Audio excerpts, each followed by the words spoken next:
a radioactive crew radiological cleanup, chemical warfare disposal. on a mission to clean up the karma of a cursed car. We tragically lost him. It devastated the shop. This car folded in half. Can they drive out the demons to win the Barrett-Jackson Cup? it would mean that our team has arrived. This is the path to performance, presented by Castrol EDGE.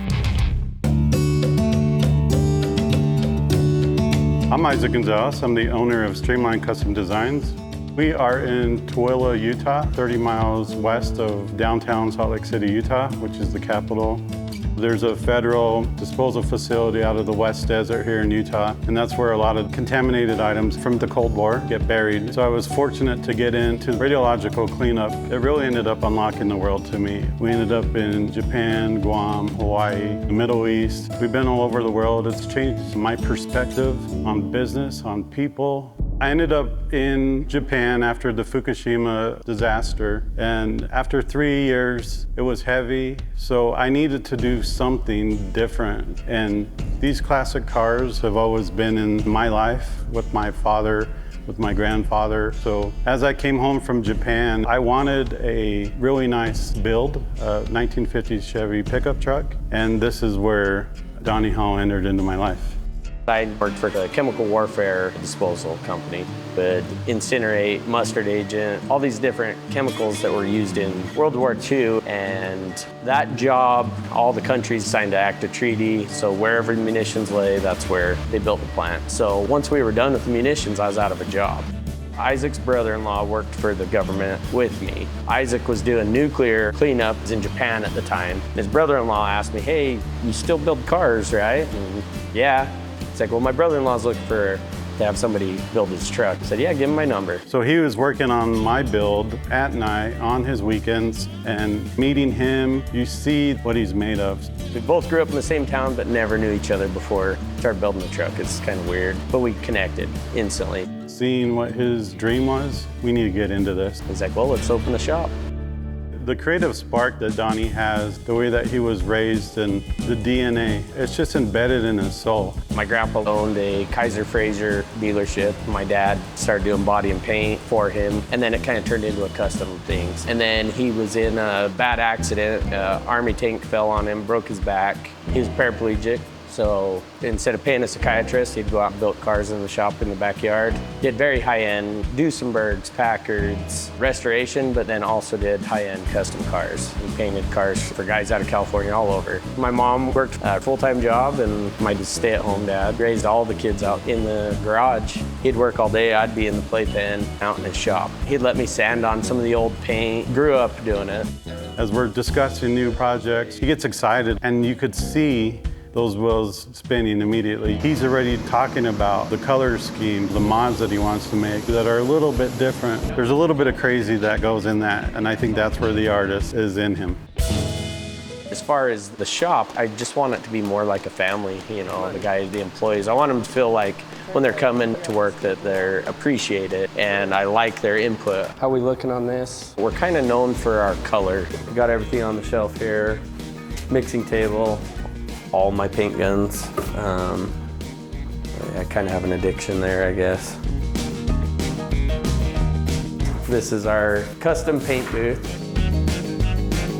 We've extended this paint booth 6 feet, longer than a standard paint booth. It's infrared, so we can go put it into bake mode, open those up, and that brings the panels up to about 140 degrees. When I'm in here, I'm in my zone. This is where I feel most comfortable. I like to kind of go with very subtle colors. The greens, the browns, the tans, grays, stuff like that. The vibe here at Streamline is we're all pretty low-key. At the end of the day, we're goofballs. They have a song. It's not smart to be dumb, dumb, dumb.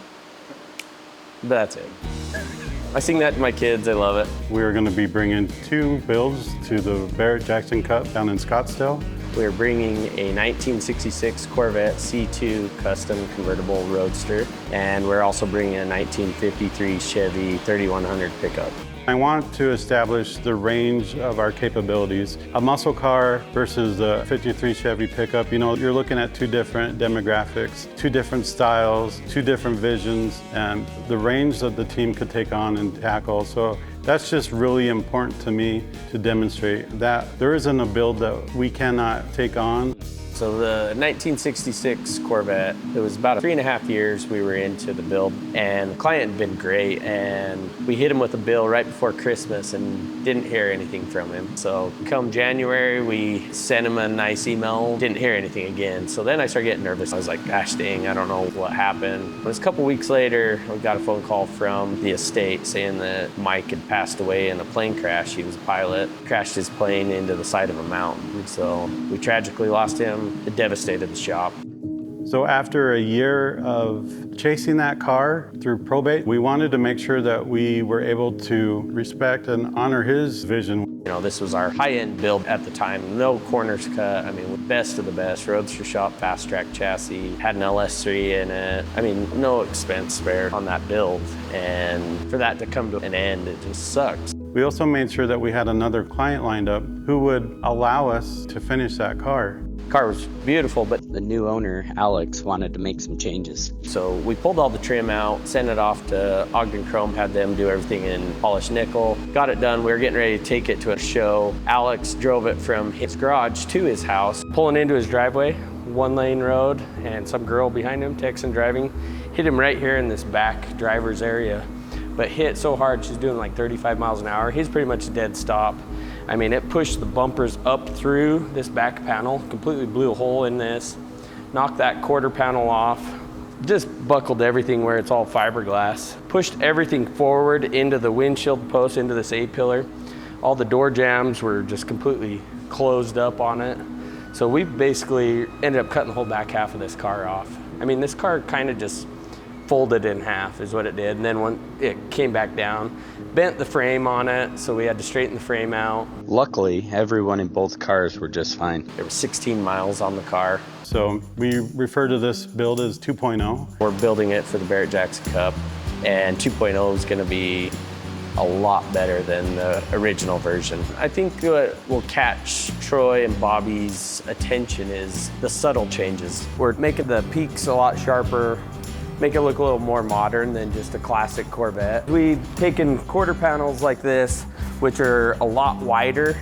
They've got this curvature here, and we ended up glassing them in here and retrofit everything through the top. This is a stock quarter panel here. You can see how flat this curve is here and where this has got a lot more curvature. So now we can tuck a 335 rear tire, more modern for all the horsepower. We got 750 horsepower from that Wagner LS. We've tucked the bumpers in. We fixed the door gaps, got them dialed perfect.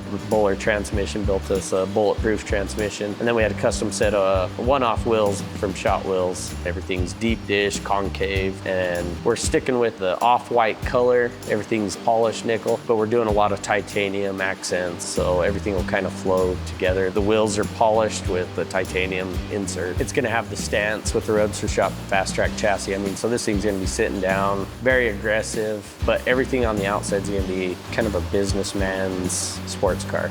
So now, I mean, the car's been cursed, but I think there was a reason for it, I guess. We're definitely gonna get it staged when we complete it this next time.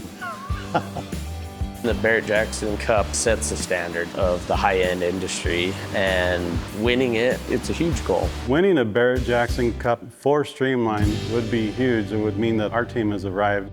Coming up on Path to Performance. When we tightened the chrome, it was kind of rolling the paint. You gotta be shitting me. Streamline's curse moves to the truck. It's gonna be roughly 650 hours to redo it. So it's not even binding. It's a major setback. Will Donnie abandon the build? Can't make it a priority if the shop's not making any money. Or will Isaac save the Chevy? I have 24 hours on the road to Texas to convince Donnie that that 53 Chevy arrives to the Barrett-Jackson Cup in January.